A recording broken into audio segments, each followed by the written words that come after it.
are you close?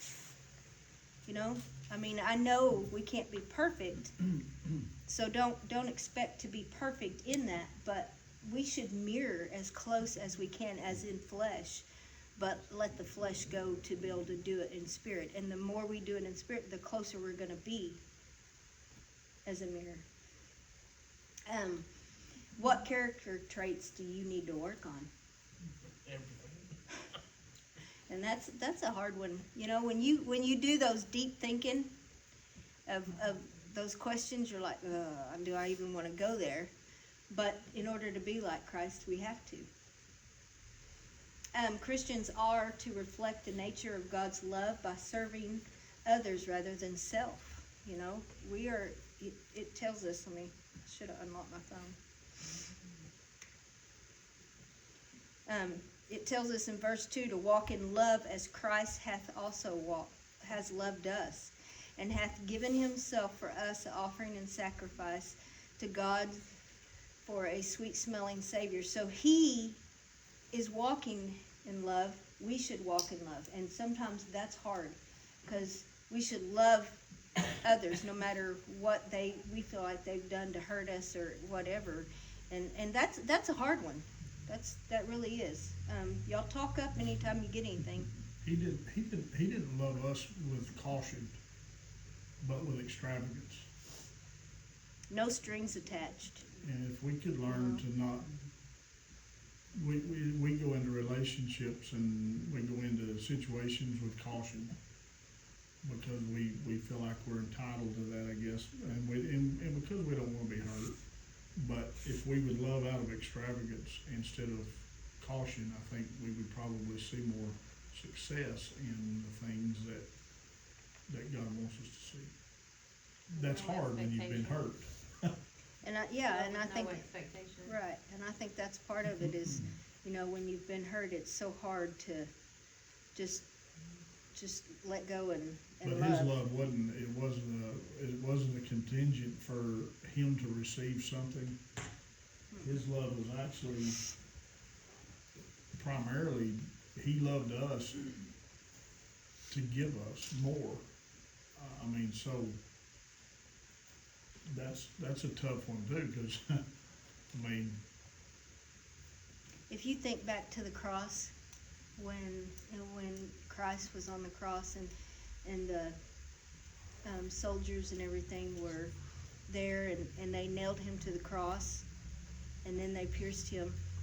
If you think about it, they didn't really kill Christ. Christ gave all that up for you because he could have stopped that at any given time. So to think that, you know, most people think they killed him, they put him on that cross, but he did that for you because he could have stopped it at any time.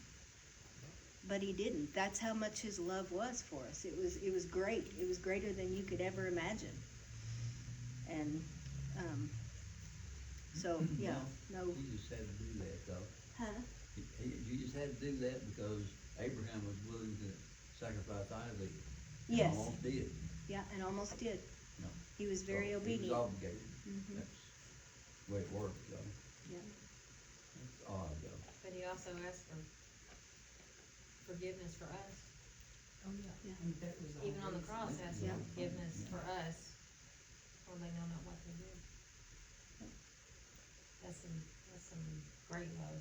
That's deep. I mean, we can't even fathom that. I mean, we're supposed to try to mirror it, but we can't fathom the depth of it. I don't think we can. No. I still like what Fred Price said about some of y'all ain't very lovable. Yeah. Lovable. Yeah. some people make it hard, don't they? Yeah, they do, but we still gotta love them. What is it they say in the South? Oh, bless their heart. No, we won't say everybody can say that. Yeah. Hey, did they tell you we're on Ephesians 5? Okay. Verse 3. But for fornication and all uncleanliness and covetousness, let it not be once named among you as becometh saints. For neither filthiness or foolish talking or jesting, which are not convenient, but rather giving of thanks. So sexual immorality and greed, this is something that ran rapid during this whole time. This is something that was big and huge. And that's why he's saying that he didn't want a hint of it. But, you know, you gotta understand at that time, it was something that was everywhere you looked. Still is. Yeah, it is.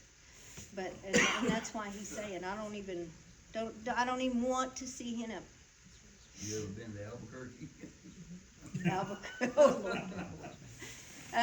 Don't let the culture set the standard for them. He was telling them, we are supposed to be set apart, you know? Don't be what the world is. And that's even for today.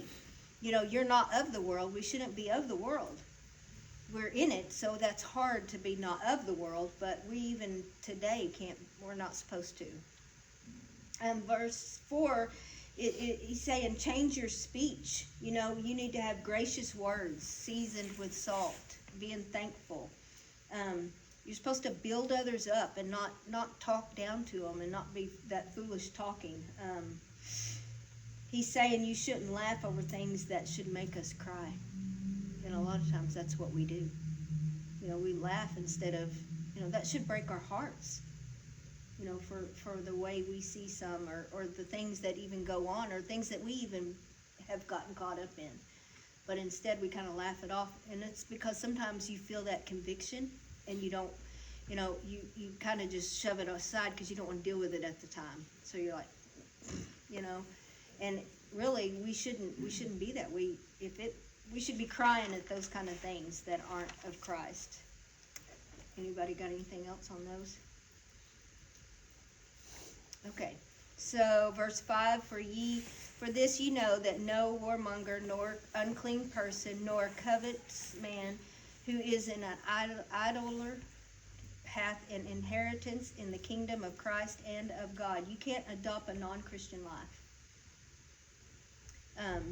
You just can't do it. And think that you will have an inheritance in the kingdom. You can't do that. You can't be non-Christian lifestyle and still think that you're going to make it into the kingdom. If you aren't truly living this way, then that's the grounds for what Jesus says. If you aren't living for me and living with me, you know, within him, why would you, if you don't live it here and you don't want to be that way here, why would you want to live in heaven? Because it's even more love, gracious, the kindness, the feeling that I think we can't even, like I said, fathom here. If you can't even be close to or try to even want to have that kind of feeling of life, can you imagine? That's what's going to be more and greater in heaven. So if you can't do it here, well, how could you do it there? You know what I mean? And I know you can't be perfect in it, and I stress that because Christ knows we're not perfect. But it's the trying to walk. I have seen people in my own life, family, you know, oh, I believe in God, but nothing about their lifestyle changed other than they said, I believe in God. Well, they used it for a platform to gain. It's because they needed something. Yeah, well, And if you use it in that perspective, then it becomes idolatry. yeah, for sure. Did I read verse? I didn't read verse 6, did I? Let no man deceive you with vain words, for because of these things cometh the wrath of God upon the children of obedience. So light and darkness cannot coexist. Light exposes and separates darkness, and it causes growth. It illuminates and it filters through grace. It removes what needs to be exposed, you know. When things are brought to light, you know, just like what you walk is going to be in your speech. What you talk, or the way you walk, is going to be it's going to show in your actions, and the way you talk is going to show in the way, you know, what you have inside. It's going to come from the heart eventually. You know, there are some that can hide things in their heart and act one way here, but somewhere else here. But eventually it's all going to come to light, because something's going to, as they say, it's going to come to a head. know, something's gonna set something off, and that character that you have, even if you're hiding it, is gonna come to the surface, and it's either gonna be, you're gonna blow up and all kinds of things are gonna come out of you, or, you know, it's gonna be grace that's gonna come flooding out of you, you know? I believe, you know, where, we should all try to show grace, and sometimes that's hard, and I will admit that. But, you know, a lot of times, when you're hurt, that's even the hardest, but that's when we should, you know, what do they say, pray hardest when it's hardest to pray? Pray harder when it's hardest to pray. That's what I've heard before. So, you know, that's, anybody? Okay, I'm gonna go to verse 7. Be not ye therefore partakers with them. I'm gonna go ahead and go to 8. For ye were sometimes darkness, but now ye are light in the Lord. Walk as children of light. So don't let their lifestyle be your own. Don't get wrapped up in what they're doing. And sometimes that's what we do, because, you know, I mean, it's a lot of, have you ever heard, you know, the company you keep is a lot of what you reflect.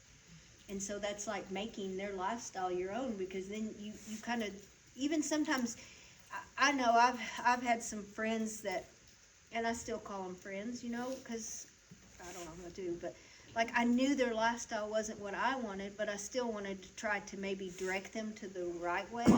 And I know I have gotten caught up in not bad things, but just things that I know that maybe, you know, the talk or whatever, and it's just because you're right there, and it's whether sometimes it's some people that just want to fit in, and then sometimes it's just that, you know, that sneaks in, and that's how the enemy does anyway. One of the points Paul was making here was a lot of the Ephesians were getting caught up in religion. Yeah. And they were getting caught up by people that were supposed to be one thing, but they really weren't, which is what you're talking about. But he was trying to tell them, you know, be cautious, because it may look right, but it may not be right, because, I mean, you can put lipstick on a pig, but you still got a pig. I mean, you gotta be careful, because a lot of people look religious. They fit the part. They know how to wear the bun, and they know how to do all the right things, but they certainly are not what they appear to be behind closed doors, or, you know, different times of their life. And he was trying to warn them, you know, if you're not careful, you're gonna see their example, and then you're gonna think it's right, and it's not. And we get taken back in that sometimes, because we get off on you know, we get to hanging around folks that we think are, you know, all of that and then some, and then we see them doing things, and then we question what we know is right, because it's, well, I mean, so-and-so does it, so could it be that wrong? I mean, they go to church, And I think that's a lot of the misconception today is you've got some people that are looked at in leadership and higher up roles, and then when you see them do something that you yourself, you know, questioned, you know, is that something that a believer of Christ would do? And then because of their role in their leadership, you go, well, I guess it can't be that bad. I mean, maybe it's not wrong. But you have that conviction in you, but you're throwing that conviction that God's trying to show you out, because you're looking at more of what the flesh is saying and doing than what the Spirit is trying to show you within inside you. And that's a double-edged sword, because a lot of times we put people on a pedestal thinking they can't fail when they can. And I don't care if it's me or you, or I don't care who it is, none of us are perfect. Mm-mm. And we all have issues, we all have struggles. And I'm gonna tell you now, you get a pastor in a pulpit that says he ain't got a struggle or ain't had a bad day, he's the biggest liar in ever walked. You need to go over and get out of there, because he's a flat out liar. It won't ever come from me. and I don't care who it is. I mean, that's just the truth. 'Cause we all got problems. I mean, we all got struggles.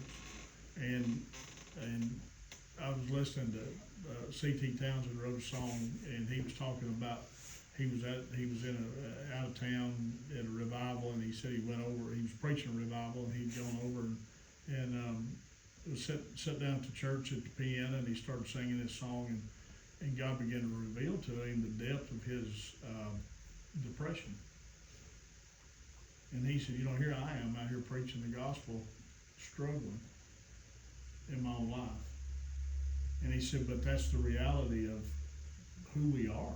If we're not careful, the enemy can attack from every angle, and to get the very idea that somebody's to a point that they don't have to face things or they don't struggle, that's dangerous.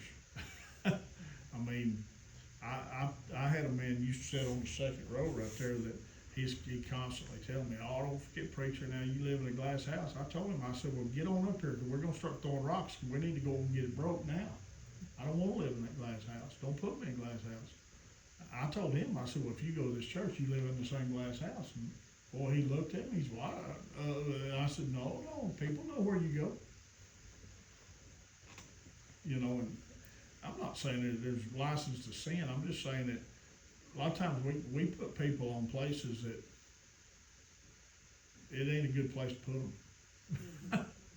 Well, and God wants us to see sin the way He sees it. That's exactly right. What you talked about a while ago, like with relatives and friends and stuff like that, going to them and thinking that you can try to say convert them or whatever. If God didn't send you, if you're going on your own, then you're walking into a trap. But if God sends you now, He's already got it laid out for you. Yeah, He's been working on their heart. That person is,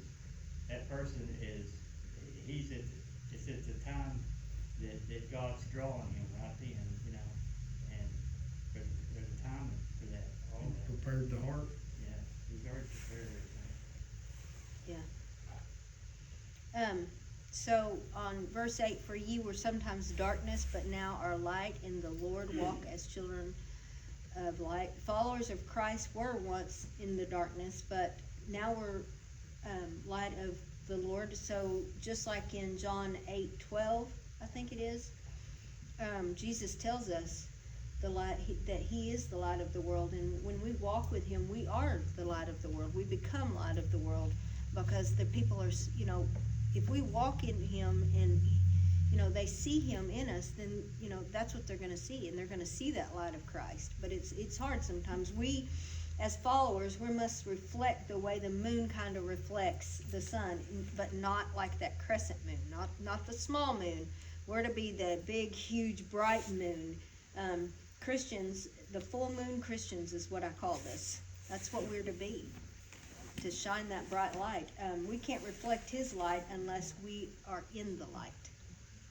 And then that's what I said, when we walk, it reflects off of us, and people see that.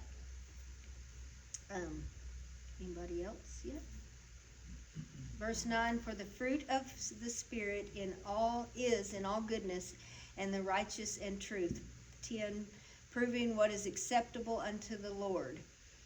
So, if you don't, well, let me go. I wrote my notes from 9 to 14 on this one, so let me keep going. Verse 11, and have no fellowship with the unfruitful works of darkness, but rather reprove them. For it is a shame even to speak of those things which are done of them in secret. But all things that are reproved are made manifest by the light. For whosoever doeth make manifest is light.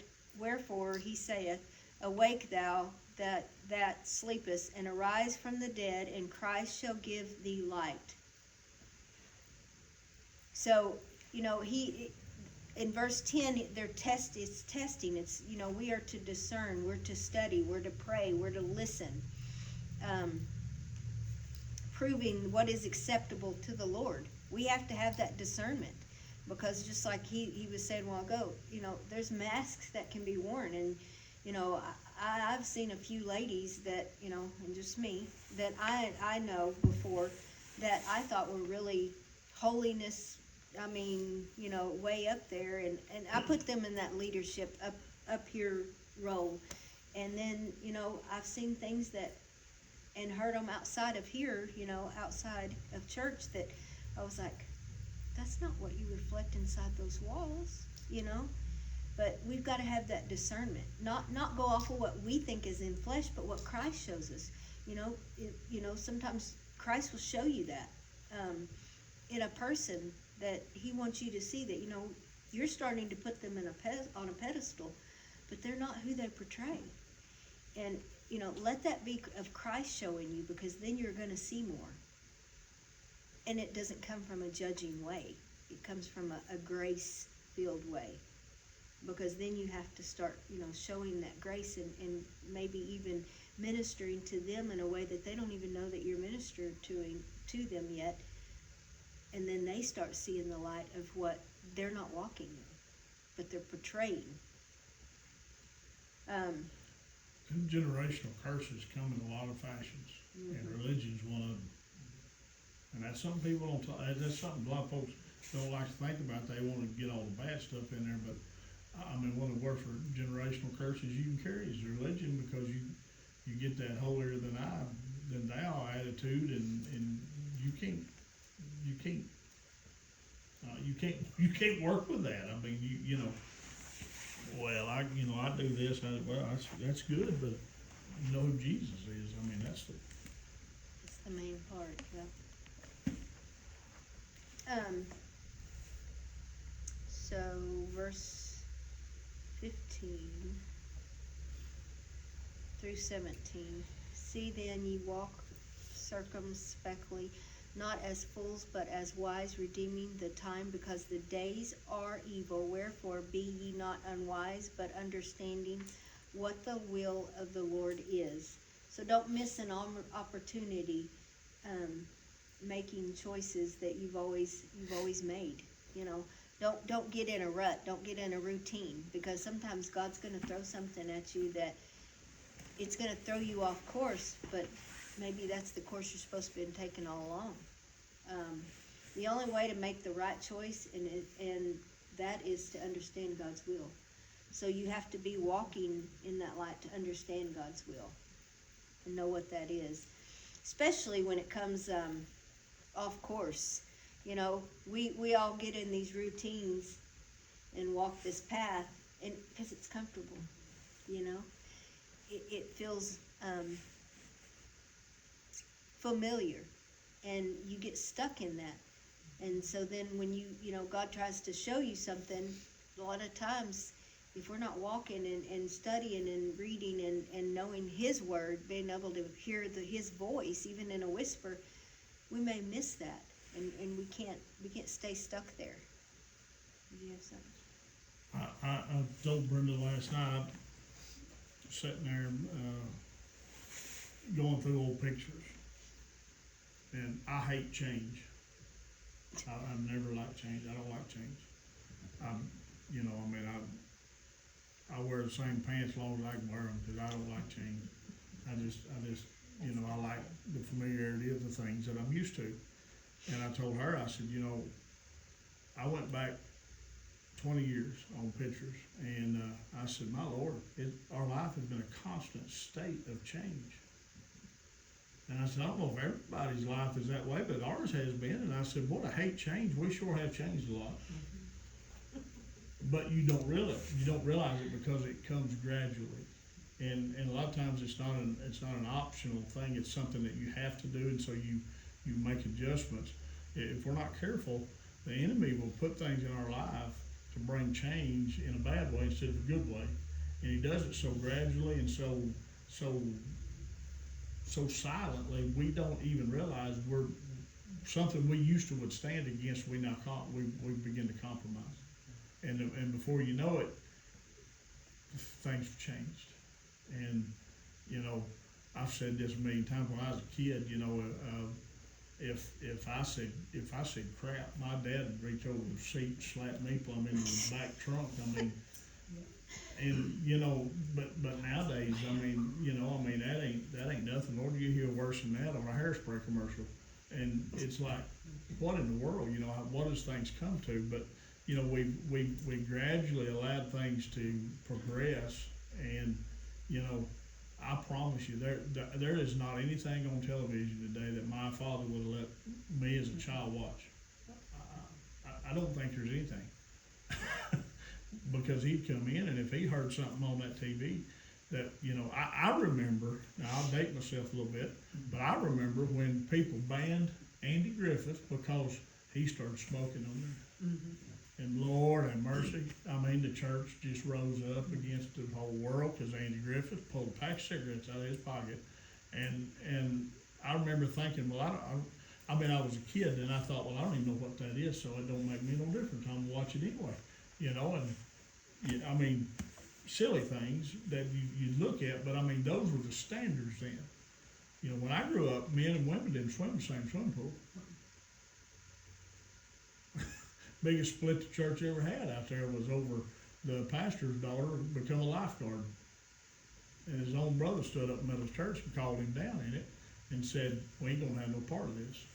And walked out, half the church. I mean, you know, but, and everybody was like, well, that seems a little extreme. And today that just sounds crazy. You know, that we would be that way. But, I mean, look at where we're at now. We show up at church half naked. And nobody says anything. I mean, you know, it's like, Ron, you look fine. Ron said, did I forget my pants again? but I mean, you know, really, I mean, it's like the standards have shifted that much. That was never an issue when I was a kid. You know, I mean, you just had expectations. And Show up in pajamas. That I will Everybody's take so issue with. afraid now of offending someone.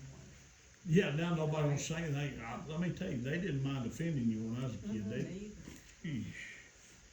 Oh, but now they Anybody in take it that out of church, business. anybody in that church had a right to whip me, and that was no, by me and them, unfortunately. And it didn't matter. It didn't matter. My mother never went to somebody and said, why'd you get onto him and look at them like they were wrong? She came at me, and she said, I know them, so if they got onto you, there's a reason. So now we're about to have war, and it, you know, I'll quit meddling, go ahead. That's a whole other sermon. That's a different verse. Spare the rod and spoil the child. Set in Do Leviticus what? 6. Spare the rod and spoil the child. Yeah. That's why people can't stand their own kids today. They didn't spare no rules on me. I had a few broke on me. If you broke, Yeah. I had wooden spoons. We had a big black belt. Oh my gosh, they act like they were so abusive. People. Chase you out of the room with a knife. I mean, come on.